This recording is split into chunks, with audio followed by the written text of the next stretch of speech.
두 번째 사례는 스포츠 댄스 열심히 추고 계시는 할아버지 사례입니다. 이 할아버지 74세 되셨다고 했거든요. 근데 인생이 완전히 40년 만에 완전히 반전이 있으셨어요. 이 어르신은 양복점을 운영을 하셨대요. 근데 이 양복점을 얼만큼 운영하셨냐면 자그마치 40년을 운영하셨대요. 어느 한 직장에서 40년 일했다고 하면 굉장한 근속이죠. 그래서 이 할아버지가 양복점 운영하신 거는 서울 변두리에서 운영을 하셨는데, 그때 당시에 어르신이 양복점을 그 동네에 차렸을 때 그 지역에 양복점이라는 게 없었대요. 그래서 이제 시장 조사를 하시고 나름대로 그곳을 선택을 하신 건데, 딱 차리고 났더니 동네에 양복점 이거 하나였대요. 하나다 보니까 그 지역의 공무원분들은 정장하고 다녔잖아요. 그리고 학교 선생님들, 그러니까 정장을 입어야 되는 분들은 그 전까지는 멀리까지 가서 양복을 맞추셨어야 되는데, 동네에 좋은 양복점이 생기니까 다 일로 가시기 시작한 거예요. 그래서 이 양복점 장사가 어마어마하게 잘 됐대요. 그래서 할아버지가 낮에 양복점 문 여는 시간에만 양복을 만들어서는 이게 충당이 안 되더래요. 그래서 그 양복점은 거의 매일 야간 근무를 할 정도였대요. 밤에도 계속 옷을 만들었어야 됐대요. 그래서 이 할아버지의 배우자 되시는 아내분은 밤마다 야식 만들어서 대는 일을 하셨대요. 그 정도로 양복점이 잘 됐다고 해요. 근데 이 어르신이 양복점 일을 40년을 하다 보니까 그 40년 하면서 자녀들도 다 이제 훌륭하게 결혼시키고 다 했고 키우고, 그리고 났더니 어느 날은 그런 생각이 들더래요. 이제 좀 지겹다. 그쵸? 한 가지 일을 40년 했으니까 지루하실 때도 됐어요. 그래서 양복점 일을 접으셨다고 합니다. 자, 이제 양복점을 접고 뭐를 할까라고 생각을 하다가 할아버지가 처음 발을 옮기신 곳이 노인복지관이었대요. 근데 노인복지관에 갔는데 이렇게 문을 열고 이렇게 조금씩 봤더니 다들 너무 집중하고 재미있게 참여를 하고 있더래요. 근데 이렇게 문 열고 닫고 하다 보니까 어디서 막 음악 소리가 나서 가까이 가서 열어봤더니 거기가 스포츠 댄스였던 거예요. 근데 이 할아버지가 왜 그런 거 있죠? 왜 TV에서 그런 장면 보셔요? 어디 문을 열었는데 이렇게 멍하니 딱딱 빨려드는 느낌. 할아버지가 그 복지관에서 스포츠 댄스 하는 어르신들을 딱 보는 순간 모든 게 다 멋들어요. 저 참 훌륭하다. 저게 내 길인가 보다. 이런 생각이 딱 드셨대요. 그래서 그 길로 스포츠 댄스를 등록을 하셨어요. 그리고 나서 열심히 배우기 시작하셨어요. 근데 할아버지가 그런 표현 쓰세요. 선생님, 왜 젊은 애들이 그런 표현 왜 쓰나? 나 이제 알았어요. 그래서 뭐요? 그랬더니 필 받았다고. 그래서 자유 스포츠 댄스 어르신이 배우시면서 저 요새 필 받아갖고 열심히 하고 있어요. 근데요, 선배들이 많은 얘기를 해줘요. 근데 이 할아버지 74세잖아요. 그럼 이 할아버지의 선배들이라고 하면 80 정도 되셨죠? 80 되시는 선배들이 이렇게 얘기해 주시더래요. 옷빨이 중요해. 복장이 중요해. 이렇게 얘기를 해주신 거예요. 그러면서 이거 끝나면 그 선배들하고 친구 동료분들하고 옷 사러 가는 것도 또한 또 다른 즐거움이더래요. 그래서 이 어르신의 요즘 낙이 뭐냐면 두 가지래요. 스포츠 댄스 하는 시간, 그리고 옷 사러 가는 시간. 요 두 가지가 아주 큰 낙이라고 얘기를 해요. 그래서 아니 무슨 옷을 그렇게 사시는데요? 그 스포츠 댄스가 옷이 따로 있어요, 어르신? 그랬더니 있어요, 있어. 다른 거는 뭐 화려하면 화려할수록 좋겠지만 이 옷도 일단 기본은요 흰색이어야 된대요. 스포츠 댄스 옷이 흰색이어야 된대서 어르신 왜 흰색이어야 돼? 막 이렇게 요란하고 화려한 거 아니에요? 그랬더니 아니 흰색이 조명이 제일 잘 받는다고 선배들이 얘기를 해줬대요. 그거 아무한테나 얘기해 주는 거 아니래요. 그래서 네 그랬더니 어쨌든 조명을 잘 받기 위해서는 흰색 옷을 입어야 된다. 이게 진리래요. 그래서 어르신이 이제 그렇게 흰색 옷을 사기 시작했는데 문제는 이 어르신이 용돈을 받아 쓰고 계신데요. 지금 할머니한테. 근데 이 할머니가 용돈을 주면 맨날 가서 옷을 사갖고 오니까 그 옷 다 어떻게 처치하려고 그렇게 맨날 사냐고, 있는 옷 갖고 입고서는 춤추시라고 할머니가 그렇게 얘기하는데 할아버지는 또 그게 아니에요. 눈에 띄면 또 사고 싶다고 그러시더라고요. 옷 새로운 거 보면. 그래서 이제 용돈 주는 대로 그거 옷을 사니까 할머니가 이제는 용돈을 잘 안 주려고 하신대요. 그래서 할아버지가 뭐라고 그러시냐면 선생님 나 이럴 줄 알았으면 내가 원래 그런 거 한 번도 안 해봐서 안 해봤는데 왜 남들은 남자들이 비상금도 막 이렇게 입고 있다 그러는데 나 돈 잘 벌을 때 그때 막 밤에까지 일하고 옷 만들고 그럴 때 돈 잘 벌을 때 돈 좀 어디다가 모아놓을 걸 그랬어요. 숨겨놓을 걸 그랬어요. 그랬으면 옷 마음껏 살 텐데 이렇게 얘기를 하세요. 근데 참 재미있는 게 이 할아버지가 옷을 만드는 분이잖아요. 옷을 만들던 분인데 이제는 옷을 사는 분이 된 거죠. 열심히 사고 계시죠. 그래서 근데도 이 할아버지는 얘기하시면서 즐거우세요. 그래서 선생님 그래도요. 그 아내가 용돈 잘 안 주려고 해도 아예 안 주는 건 아니니까 줄 때마다 저 옷 사 입어요. 저는 술 안 먹고 옷 사 입어요. 그리고 그 다음에요. 아들이나 딸이 놀러 오면 저 용돈 주고 가거든요. 그날은 바로 옷 사러 가요. 이렇게 얘기를 하십니다.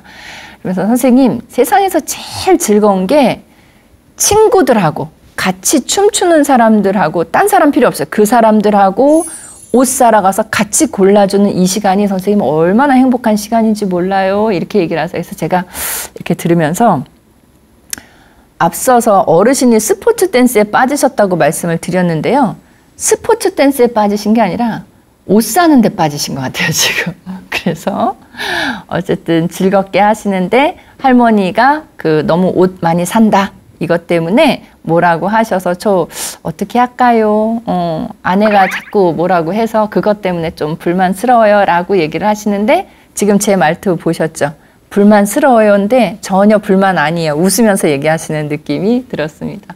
자, 그래서 어떻게 해야 할까요? 라고 얘기했는데 제가 할아버지 얘기를 들은 것만으로 판단했을 때 원래 본인이 뭘 얘기를 할 때는요. 본인한테 유리한 거 많이 얘기하시고 상담할 때 불리한 거 잘 얘기 안 하세요. 그러니까 거짓말을 하시는 건 아닌데 살짝 더 부각시킬 게 있고 좀 뺄 게 있고 이렇게 얘기를 하시는데 이 어르신이 그동안 옷 사신 거 있죠. 그것만 저한테 얘기하신 것만 들었어도 이미 제 생각에도 너무 지나치게 많이 사셨어요. 아마 저한테 얘기하신 거 외에도 더 많이 사셨을 것 같은데 제가 들은 걸로만 판단해도 너무 과하세요. 그래서 제가 어르신한테 어르신 그렇게 옷 사고 즐거우신 거 얼마 안 되셨죠? 그랬더니 너 얼마 안 됐어요. 그러니까 지금 한참 즐거움을 느끼실 때예요. 조금 지나야 옷을 좀 덜 사시겠죠? 그래서 이제 스포츠 댄스 하시는 건 저는 참 좋다고 말씀을 드렸고요. 그리고 이제 어르신의 고민은 아내가 불만이에요. 이 얘기잖아요. 근데 저는 할머니는 왜 같이 복지관에 안 다니실까 이런 생각했어요. 제가 누누이 말씀드리지만 복지관은 어르신들한테 제 생각에는 만병통치약과도 같은 거예요. 왜냐하면 복지관에 다닌다 안 다닌다 이렇게 딱 두 가지로 분리할 수 있는 게 아니고 복지관의 프로그램이 워낙 다양해요. 100가지가 넘습니다. 웬만한 노인복지관에 노인종합복지관 가보시면 프로그램이 100가지가 넘어요. 그리고 우리가 그냥 혼자 할 수 있는 집에서도 혼자 할 수 있는 그런 게 복지관에서도 프로그램화 되어 있기도 하지만 집에서는 하기 어려운 것들이 복지관에는 기구라든가 이런 걸 통해서 우리가 할 수 있는 부분도 많이 있어서 저는 할머니도 복지관에 좀 다니시면 어떨까 하는 그런 생각을 해봤거든요. 그래서 이제 복지관에도 같이 모시고 가고 여기 있는 프로그램도 할아버지가 먼저 선배처럼 다니셨으니까 할머니한테 복지관 소개도 해주시고 해서 할머니가 재미를 붙이신다면 제 생각에는 할아버지 뭐 옷 사러 다니시고 뭐 하러 다니시고 하는 거에 할머니가 잔소리 못 하세요. 잔소리 못 하시는 게 아니라 할머니가 바빠지셔서 그거를 볼 여유가 없어요. 할아버지 신경 쓸 여유가 없어서 저는 그래서 할머니도 복지관 한번 모시고 가세요 이렇게 말씀드렸거든요. 이 할아버지가 즐겨 하시는 그 프로그램이 댄스 스포츠잖아요. 이 댄스 스포츠는 어르신들 건강에도 좋고요. 재미있기 때문에 꾸준히 하시는 게 운동의 효과를 나타낸다고 해요. 그리고 다른 사람들하고 교류를 하면서 하기 때문에 상당히 좋은 운동이라고 댄스라고 평가를 받고 있고 또 벌써 한 15년도 더 됐죠. 그 전부터 댄스 스포츠만큼이나 인기를 구가하고 있는 복지관에 댄스 프로그램이 또 있어요. 라인 댄스라는 거 있어요. 근데 이 라인 댄스는 저는 처음에 라인이라는 말이 들어있어서 줄을 갖고 하는 프로그램인 줄 알았어요. 이렇게 왜 줄 갖고 이렇게 체조처럼 하는 댄스인 줄 알았더니 그게 아니고 줄을 맞춰 서서 한다 해서 라인 댄스더라고요. 그러니까 예를 들어서 우리 옛날에 막 이렇게 왜 단체로 서서 이렇게 율동처럼 단체로 하는 운동장 같은데 줄 맞춰 서서 하는 그런 체조 같은 느낌인데 댄스의 형태예요. 그래서 어르신들한테 라인 댄스도 상당히 인기가 많더라고요. 그래서 저는 어르신께 어르신 스포츠 댄스만 이제 하지 마시고 그거 어느 정도 배우셔서 궤도에 오르셨다고 하면 라인 댄스도 하시고 복지관에 우리가 노인들 다니시는 복지관 하면 스포츠 댄스만 있는 것 같지만 아니에요. 지금 라인 댄스도 말씀드렸죠? 폴카도 있어요. 폴카. 우아하게 폴카, 왈츠, 또 옛날부터 있었던 그런 에어로빅 또는 뭐죠? 생활 댄스 같은 거 그런 것들도 다양하게 있으니까 댄스 좋아하시면 다양한 댄스들도 두루두루 섭렵해 보시면 어떨까요? 그러면 어르신 대인관계 폭도 넓어집니다. 이렇게 말씀드렸더니 또 솔깃하시더라고요. 그래서 그것도 하시되 제가 또 하나 이렇게 첨언을 드렸던 거는 우리가 어르신이 지금 하고 계시는 게 여가 활동을 굉장히 활기차게 잘하고 계시는 거예요. 100점 만점으로 치면 100점이에요. 이 어르신의 여가 활동은. 근데 이 100점짜리 여가 활동이 200점이 될 수 있는 방법이 있어요. 몸을 쓰는 댄스만 하지 마시고 머리를 쓰는 공부라든가 지적 활동에도 좀 참여하시라는 얘기예요. 이게 섞여요. 항상 우리 음식 먹을 때도 그렇잖아요. 나는 돈가스 참 좋아해요. 그래서 돈가스만 드셔보세요. 질려요. 아, 나는 매콤한 거 좋아해요. 그래서 막 매운 거 뭐 먹어요. 그거 하면은 또 질려요. 그래서 요것도 조금, 요것도 조금 음식도 편식하지 말고 골고루 드시라고 얘기하는 것처럼 여가 활동도 편식하시면 안 돼요. 3가지만 기억하시면 돼요. 지, 덕, 체. 그래서 지금 어르신이 스포츠 댄스 열심히 푹 빠져서 하고 계시는 거는 체예요. 체. 지도 필요해요. 지. 복지관 보시면은요. 봄, 여름, 가을, 겨울 계절별로 의사 선생님들 오셔서 건강에 관한 강좌들 꼭 개설해요. 당뇨에 좋은 식단 관리라든가 아니면 이제 어르신들이 주로 하는 질병 있잖아요. 그건 이제 대표적으로 고혈압에 좋은 그런 강좌 이런 거 아니면 대인관계 관련되는 강좌 여러 가지 강좌들 좋은 강좌들 계절마다 이루어지니까 매주 듣지는 못하셔도 그런 특강 있을 때마다 한 번씩 들으시는 거. 그러면 지덕체에서 체하고 지하고 되잖아요. 그렇죠? 그러면 덕은 뭐냐면 취미 활동이에요. 앉아서 소소하게 하실 수 있는 것도 필요해요. 움직이시는 것도 필요하지만 앉아서 내가 취미 활동. 할머니들 같은 경우에는 그거 요새 많이 하더라고요. 수세미 뜨는 거. 뜨는 수세미 있죠? 그거 할머니들 복지관에서도 많이 하세요. 근데 그게 생각보다 어렵지 않다고 하더라고요.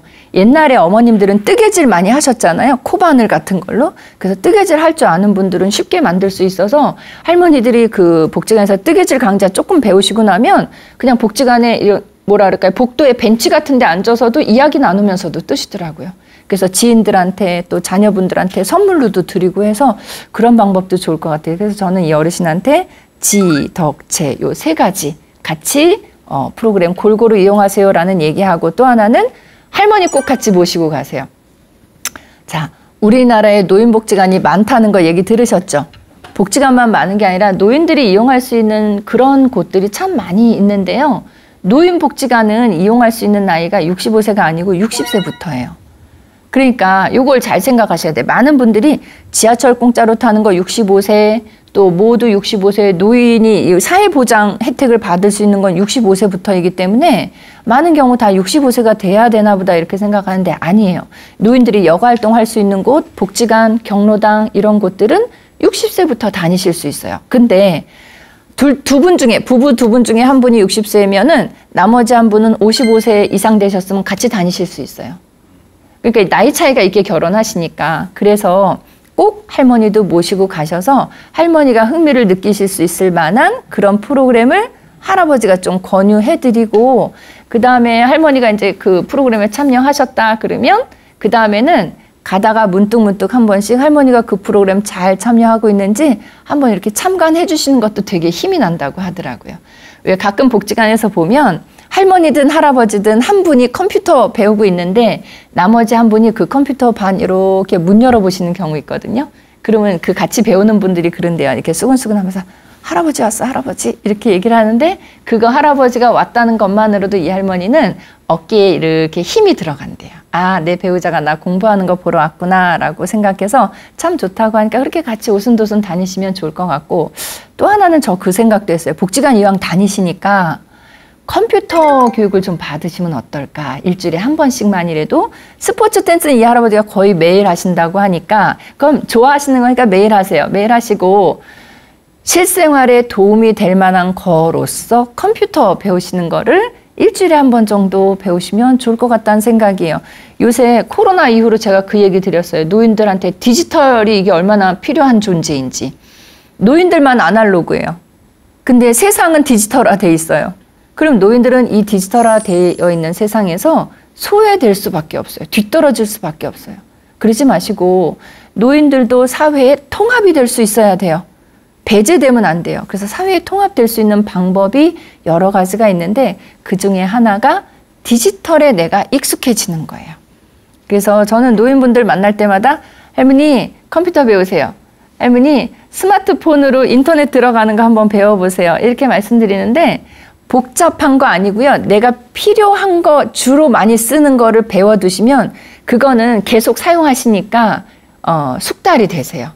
그래서 내가 잘 안 쓰는 거 어렵게 배우지 마시고 잘 쓰는 거 위주로 한두 개만 배워두시면 실생활에도 참 효용 가치가 높을 것 같아요. 그래서 제가 말씀드리는 거는 복지관 프로그램 중에 몸 움직이시는 거, 공부하는 거, 그리고 취미생활, 그리고 컴퓨터 교실 이렇게 같이 배워두시면 훨씬 좋지 않을까 하는 그런 생각을 가져봤습니다. 저는 이 어르신 지금 74세라고 저하고 상담하셨는데 74세 정도시면요 복지관에서 어린애 취급 당하세요. 거기 제가 어느 복지관 가봤더니요 이 할머니들이 포켓볼 치고 계셨어요. 근데 그 포켓볼 치는 그 클래스에 80세 이하가 없으셨어요. 할머니들이 모두가 다 80세 이상이에요. 근데 제 눈길을 확 끄는 할머니 한 분 계셨어요. 포켓볼은 이게 약간 서양 문화 느낌이잖아요. 근데 쪽지셨어요, 할머니가. 단정하게 쪽지셨는데 포켓볼 치시는데 엄청 잘 치시더라고요. 그래서 와, 할머니 대단하시다 이렇게 생각했는데 지금 이 어르신은 74세인데 복지관에 이제 막 취미를 붙이셨어요. 사물놀이도 배우셨다고 하고 거기서 복지관에서 민요도 배우시고 여러 가지 배우시고 계시니까 앞으로도 건강하게 84세, 94세까지도 복지관 활동하시면 좋겠습니다. 제가 많이 응원해 드리려고 합니다. 자, 이번 사례 복지관에도 다니시고 스포츠 댄스에 더더군다나 빠져 계시는 할아버지 사례였습니다. 사례 관련해서 궁금한 점 있으시면 질문 주시면 답변 드리겠습니다. 질문하시죠. 저희 어머니는 성격이 매우 내성적이시고요. 되게 코로나 이후로 이제 또 활동이 많이 주시다 보니까 이제 가끔 우울해 하시기도 하거든요. 그래서 어떤 복지관의 이제 프로그램을 조금 이용하면 도움이 되시지 않을까 생각이 드는데, 또 어떤 프로그램을 이용하면 좋을지, 그리고 또 이제 비용적인 면도 사실 조금 걱정이 하시는 것 같은데, 그런 부분은 어떻게 되는지 알고 싶습니다. 그래요. 어르신들 안 그래도 노년기가 되면 우울증 성향이 젊었을 때에 비해서 증가하는 세대라고 얘기를 하거든요. 근데 거기에다가 코로나까지 겹치면서 어르신들의 우울증은 상당히 많이 늘어났단 말이에요. 그래서 지금 이제 자제분이 우리 어머님 우울해 하시는 것 같아서 복지관 프로그램을 좀 이용하실 수 있도록 해드리면 좋겠습니다 라고 말씀을 하셨는데, 일단 뭘 먼저 알아보시냐면 어머님 댁에서 다니실 만한 복지관, 거리가 가깝거나 교통편이 편리한 복지관이 어디에 위치하고 있는지 그걸 먼저 알아봐 주시고요. 또 복지관 홈페이지로 들어가시면 아까 제가 왜 복지관마다 프로그램이 100개가 넘습니다 라고 말씀드렸는데 그 복지관의 프로그램들이 쫙 보여져요. 그리고 심지어는 그 복지관에서 하는 프로그램을 클릭을 하면 그 프로그램 하고 있는 사진들이 열려요. 그래서 이제 그런 것들을 제 생각에는 어머님과 같이 뭐 스마트폰이 됐든 컴퓨터가 됐든 그걸 가지고 함께 하나하나씩 눌러보시면서 어머님이 그 안에서 관심 있어 하시는 게 뭔지를 우리가 잘 관찰을 하셔야 돼요. 근데 복지관에 이제 프로그램 이용하실 때 비용적인 측면은요, 무료이거나 실비이거나 그래요. 그래서 복지관들이 시에서 위탁받아 하든가 구에서 위탁받아 하든가 해서 복지관 이름 앞에는 항상 시립, 구립 이렇게 써 있거든요. 그래서 시나 구에서 예산 지원이 많이 되기 때문에 어르신들이 실제로 내는 비용은 굉장히 적습니다. 그래서 비용에 대한 부담은 제 생각엔 거의 안 하셔도 될 것 같고요. 근데 비용에 대한 부담을 거의 안 하셔도 된다는 얘기는 우리 수준에서의 얘기죠. 어르신들은 수입이 전혀 없으시기 때문에 그것조차도 뭐 1, 2만 원조차도 부담이 되실 수 있어요. 그래서 저는 부모님께 효도한다는 게 큰 거 해드려도 좋아하시겠지만 복지관 비용을 매달 내가 내드리는 거. 옛날에 우리가 학교 다닐 때 부모님들이 학비 꼬박꼬박 챙겨주셨던 것처럼 저는 딱 2가지만 해주셨으면 좋겠어요. 자녀 입장에서 복지관 회비와 어머님 교통비. 지하철 타고 다니시면 물론 무료겠지만 요즘은 어르신들 지하철 타고 다니셔도 교통카드가 지급되잖아요. 교통카드에 교통비를 조금 충전을 해드린다면 버스 타는 게 더 편리하실 때는 그걸 언제든지 타실 수 있도록. 그래서 복지관 비용 한 1, 2만 원 정도거든요. 그 1, 2만 원과 교통비는 자녀분들이 조금 후원을 부모님에게 후원을 해주시면 어르신들의 그 노후 생활이 훨씬 풍요로워질 것 같다는 그런 생각을 해봅니다.